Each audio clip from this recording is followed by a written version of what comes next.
Recently, a friend of mine has been hunting shiny Pokemon, and I've been enjoying seeing his reactions to them. But that got me wondering about all the various shinies we've seen in the anime. So this video is pretty easy to explain. You know what a shiny Pokemon is, and if you're a Pokemon fan, you've probably seen at least one episode of the TV show. So today I'm just going to be going through every shiny Pokemon in the Pokemon anime. Keep in mind, this video isn't going to be exclusive to just shiny Pokemon that you'd find in the games. We're also going to be taking into account alternately colored Pokemon from the anime, even if they don't appear in the video games. There are also some Pokemon in the anime that aren't technically shiny, but have some different types of markings, but I don't really consider them shiny Pokemon, so they won't be featured on today's video. That's pretty much it. Let's get started with Generation 1.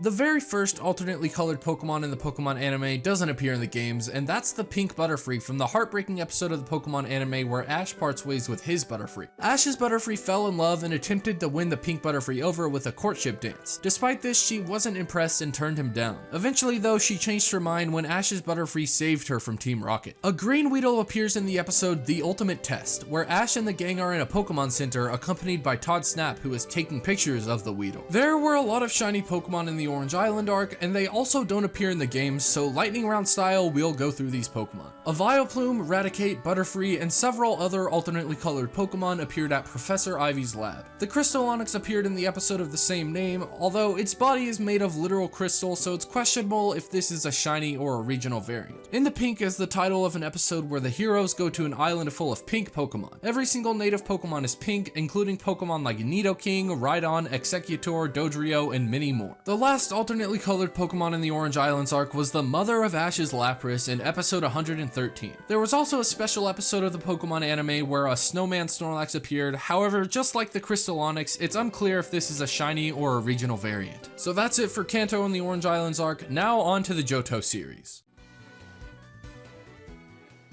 This is the region where shiny Pokemon were actually introduced, so from here on out we'll be seeing primarily shiny Pokemon that also make appearances in the video games. The first one is actually Ash's Noctowl. Ash had a tough time catching it, but after saving it from Team Rocket, they battled and Ash caught the very first actually shiny Pokemon in the anime. The next one is Shuckle. In this episode, a man wanted Shuckle for its ability to create special juice, but once again Team Rocket intervened. They ended up drinking the juice pure, which caused negative side effects. Luckily, the man gave them a cure, and both the Shuckle and Team Rocket were saved. The first Generation 3 Pokemon to ever appear in the anime actually showed up in the Kecleon Caper, which was in the Johto arc. A purple Kecleon named Reddy was one half of the two Kecleon brothers who were under the ownership of a trainer named Madison. Why they named a purple Pokemon Reddy is beyond me. Everyone who's played Generation 2 or their remakes has encountered the Red Gyarados. This Pokemon appeared in the episode talking about an evolution, and it was the result of a forced evolution onto a Magikarp. But the side effect was that the Gyarados kept Magikarp's red coloring. The Gyarados went on a long and destructive rampage, but it was eventually captured and calmed down by Lance. We actually see this Pokemon return several times after this episode, most recently being episode 12 of Pokemon Journeys, where Ash watches a heated battle between Lance and Leon. In a heated battle during the Johto League Silver Conference, Ash fought a trainer by the name of Jackson who owned a shiny Magneton. It was a tough battle, but Magneton finished Ash's Pikachu off and went on to easily defeat a Cyndaquil before finally getting bested by Bulbasaur. And that's actually it for the shinies in the Johto arc. On to the Advanced Generation series.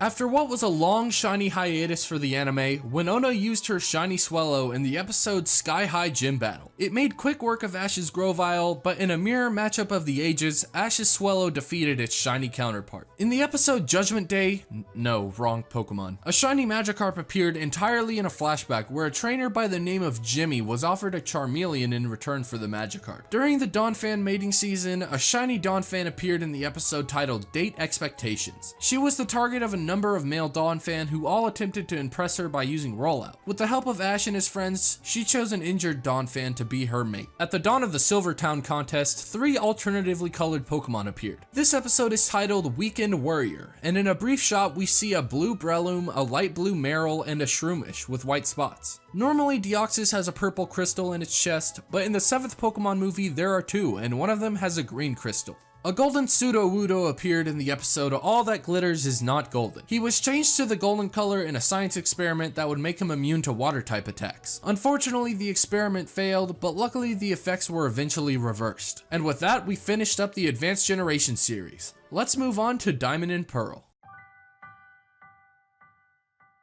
A discolored Rayquaza appeared in the episode Malice in Wonderland, but it actually was an illusion created by Miss Magius. While it does look strikingly similar to its actual shiny form, it actually adopts Miss Magius's colors. Taking a page out of the Bye Bye Butterfree textbook, Jesse's Dustox met with a shiny Dustox under the ownership of a trainer named Austin in the episode Crossing Paths. In an all too familiar situation, the two Dustox fell in love and both trainers released their Pokemon so they could start a family together. A ruthless shiny Metagross appeared in Noodles Romanoff. I fondly remember this episode from when I was a child. I don't know why, but it has always been one of the most memorable episodes of Pokemon in my opinion. Maybe it was the shiny Metagross. The Pikachu-colored Pichu appeared in the 4th ending sequence of the Diamond and Pearl series in Japanese, which is pretty insignificant, but it still counts. A shiny Ditto appeared in the episode titled Dealing with a Fierce Double Ditto Drama under the ownership of Nerissa. Ash and the Ditto trainer battled, he used his Infernape and Nerissa had Ditto transform, so it became a mirror match, in which Ash had a favorable finish. Raikou, Entei, and Suicune appeared in the 4th Diamond and Pearl movie Zoroark Master of Illusion, and they acted as guardians of Crown City. They appeared whenever Zoroark was forced to attack the city by Kodai.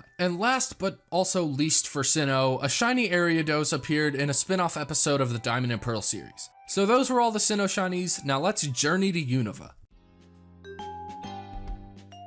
A shiny Hydreigon and a shiny Golurk appear in the 14th Pokemon movies under the ownership of Carlita and Juanita respectively. An interesting aspect of this was how there were actually technically two 14th movies. Pokemon the movie White, Victini, Zekrom, and Pokemon movie Black, Victini, and Reshiram. Both have differences from the other, and while both Pokemon appear in each movie, only one is shiny in each, so Black has Golurk and White has Hydreigon. Another Onix appears in the anime, but this time it's actually colored like a traditional shiny Onix. The episode's title is Expedition to Onix Island, and Ash and the gang go to the island in search of the shiny Onix, and they actually find it. Genesect and the Legend Awakened was the third and final black and white Pokemon movie, and it featured a shiny Genesect simply known as the Red Genesect, but it actually appeared prior to that during a flashback from Colress in the episode titled Meowth, Colress, and Team Rivalry. In the episode, a Pokemon of a different color, a shiny Druddigon was being harassed by Team Rocket. After it easily sent them blasting off, it began a rampage but was eventually calmed by Claire and it joined her party. I know there weren't that many, but those were all the shinies from the Black and White series. Time for X and Y. The best series. A shiny Magikarp appeared in Ambret Town right by the museum, and Ash and the gang were able to catch a glimpse right at the end of the episode. Because of the release of Oras at the time, Steven returns in X and Y, and he has a shiny Metagross that also has the ability to Mega Evolve in this series. Ash's Hawlucha gets in a fight with another shiny Hawlucha that was called Dark Hawlucha, and in the Hoopa movie, a shiny Mega Rayquaza appears alongside several other legendary Pokemon. Z2 is the counterpart to Z1/Squishy, and I'd say is a major character in XYZ. He hates humans at first, but eventually with the help of Squishy, he learns that they aren't all terrible. A character by the name of Amelia used a shiny Dragonair in a Pokemon showcase, but don't worry, she wasn't able to defeat Serena, so all is right in the world. In an admittedly pretty forgettable filler episode, a shiny Phantump appeared, and he was a little bit shy, but eventually overcame it and led an attack to fend off Team Rocket. Also, after the Japanese airing, there was a shiny Pikachu in a Poke TV segment.